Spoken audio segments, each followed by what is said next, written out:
अपनी सरकार में जितना जलील हुआ है आदमी, सपा की सरकार में भी उतना जलील नहीं हुआ है आदमी।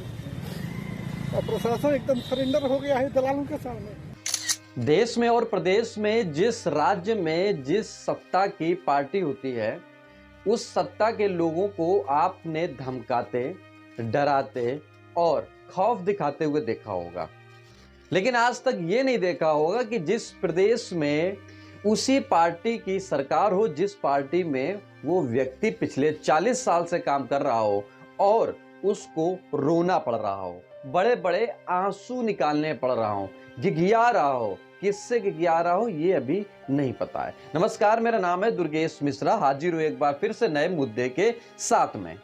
आमतौर पर आपने अगर पिछले दशक में अगर हम जाएं या पिछले 20 सालों के पहले जाएं तो ये आपने अमूमन देखा होगा। अगर वो राष्ट्रीय स्तर की पार्टी है, चाहे वो दिल्ली में हो, चाहे वो यूपी में हो, चाहे एमपी हो, चाहे बिहार हो। माना कि अगर हम यूपी में आते हैं, यूपी में अगर सपा की सरकार रही है तो आपने ये बखूबी से देखा होगा कि सपा पार्टी के नेताओं और सपा पार्टी के कार्यकर्ताओं की गुंडाई कह सकते हैं या रुतबा कह सकते हैं या यूं कह सकते हैं कि उनके अपने काम हो सकते हैं जैसा वो चाहते हैं शासन से और प्रशासन से। लेकिन अब उत्तर प्रदेश में ये प्रक्रिया बिल्कुल बदल चुकी है। कैसे बदल चुकी है आप बारीकी से समझिए।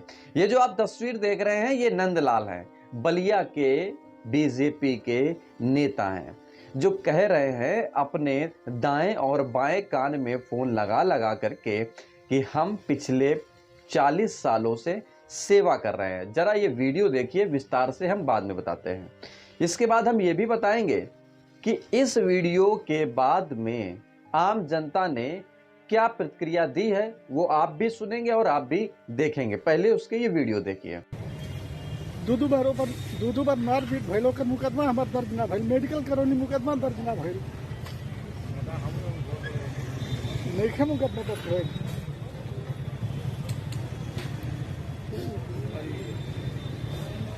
अपनी सरकार में जितना जलील हुआ है आदमी, सपा की सरकार में भी उतना जलील नहीं हुआ है आदमी। और प्रशासन एकदम सरेंडर हो गया है दलालों के सामने। इस जिले पर दलाल हावी हो गए हैं। कार्यकर्ता 40 वर्ष दौड़त दौड़त आदमी के शरीर खराब हो गई। आज ये दिन देखे खातिर भाजपा के आदमी काम गई है, पूरा जिंदगी बीत गई भाजपा के राजनीति करत यही दिन देखे खातिर। एसडीएम साहब को आता कि वो लोग सहमत नहीं है, हम पैमाइश नहीं करा सकते। हम कहें कि जो अवैध कब्जा कर रखा है वो सहमत कभी होगा। ये रोते और बिलखते आंसू आपको बता रहे होंगे कि ये वाकई में नेता हैं और ये एक साफ सुथरे नेता लग रहे हैं। क्यों? क्योंकि भाषा शैली बता रही है कि ये अपनी भाषा को मर्यादित रूप में बता रहे हैं। हालांकि अगर रुतबे वाले नेता होते तो इनका आक्रामक रूप होता और ये कहते कि मैं 40 सालों से हूं, या तरह तरह की भावनाएं होती हैं, जैसे तरीके होते हैं बात करने के, वो तरीका इसमें नहीं दिखाई दे रहा है। यानी कि ये जिस व्यक्ति को भी फोन कर रहे हैं ये अभी साफ नहीं हुआ है, लेकिन ये साफ हो गया कि पिछले 40 सालों का जो इनका हिस्सेदारी है, जो इनकी कार्यशैली है, वो बीजेपी ने दूर कर लिया है। अब ये बात अलग है कि ये जमीन को कब्जे को लेकर कह रहे हैं कि दबंगों ने कब्जा किया, वो एक जांच की प्रक्रिया है। लेकिन एक ये संदेश तो निकलकर सामने आया कि बीजेपी में उन नेताओं की भी नहीं सुनी जाती जो शायद वो गैर छवि के हों, यानी कि मर्यादित छवि की ना हो।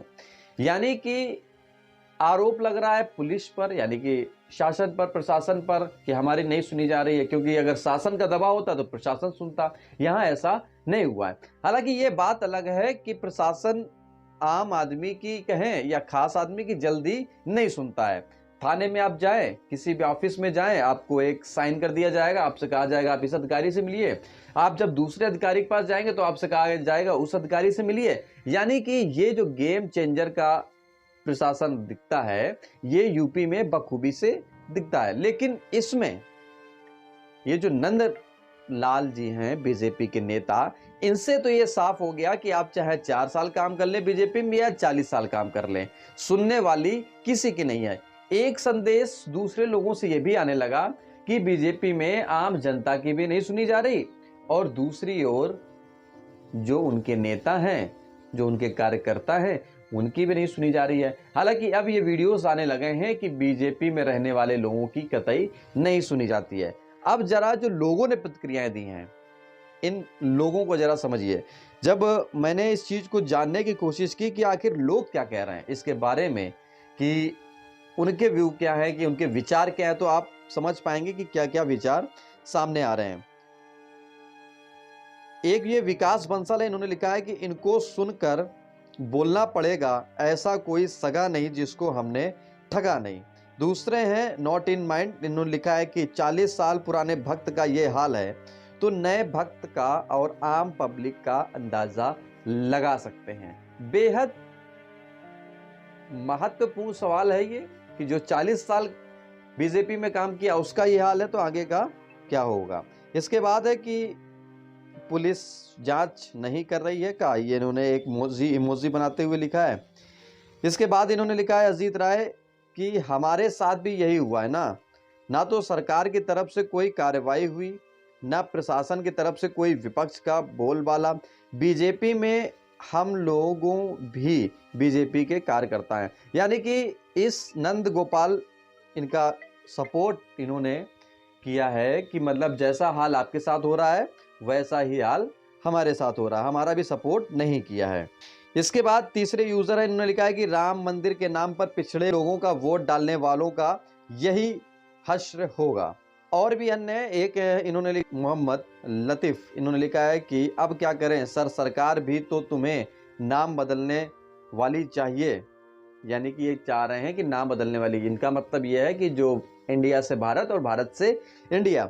तीसरी है अरुषा राठौर, इन्होंने लिखा है बीजेपी का साथ बीजेपी का विकास होता है, कार्यकर्ताओं का नहीं, उनको तो सिर्फ झंडा उठाने और नारा लगाने के लिए रखा है।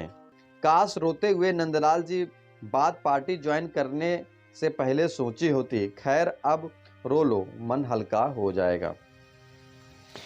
कई सारे यूजर्स हैं, इन्होंने एक और इन्होंने लिखा है कि द इंडियन हक, इन्होंने लिखा है कि बीजेपी अपने कार्यकर्ताओं की नहीं हुई तो दूसरों के लिए क्या करेगी, ये जनता को समझना चाहिए। बीजेपी किसी की नहीं है, ये पार्टी सिर्फ उच्च ब्राह्मणों और कारपोरेट की है। ये इनकी अपनी मानसिकता है जिन्होंने लिखा है। हमारे पढ़ने से ये निकलकर सामने आ रहा है कि पब्लिक में इन चीज़ों को लेकर क्या प्रतिक्रियाएं आ रही हैं। हालांकि आने वाले समय में हम रूबरू होंगे उन आम पब्लिक से भी, उनके रिएक्शन जानेंगे हर उन मुद्दों पर जो मुद्दे आपके लिए जानकारी से महत्वपूर्ण होंगे। इन्होंने लिखा है शिवम पांडे ने लिखा है कि भारतीय रुपया शुक्रवार को 4 पैसे की गिरावट के साथ डॉलर के मुकाबले अब तक से सबसे निचले स्तर पर आ गया है। डॉलर की कीमत 83.33 रुपए पहुंच गई है। भारतीय रुपए में आई गिरावट का आप क्या कहेंगे? यानी कि इन मुद्दों के साथ इनको अब रुपए की भी गिरावट दिख रही है। ये भी देख रहे हैं कि बीजेपी पार्टी में अगर प्रदेश स्तर पर ये बातें हैं तो नेशनल स्तर पर कौन सी बातें निकल कर आ रही हैं, ये इन्होंने पॉइंट बेहद महत्वपूर्ण लिखा है। पीयूष है, इन्होंने लिखा है कि जमीन की समस्या प्रदेश को गृह युद्ध की ओर ले जाएगा। बड़ा ही महत्वपूर्ण सवाल है। इसके बाद यूपी में दबंग भी तो बीजेपी नेता ही हैं, खुद ही एक दूसरे पर कब्जा कर लेते हैं। तीसरे इन्होंने लिखा है कि ये बात भी बता दीजिए कि इनके विरोधियों की पैरवी दया शंकर सिंह कर रहे हैं। अरे वही परिवहन वाले भैया जी ना।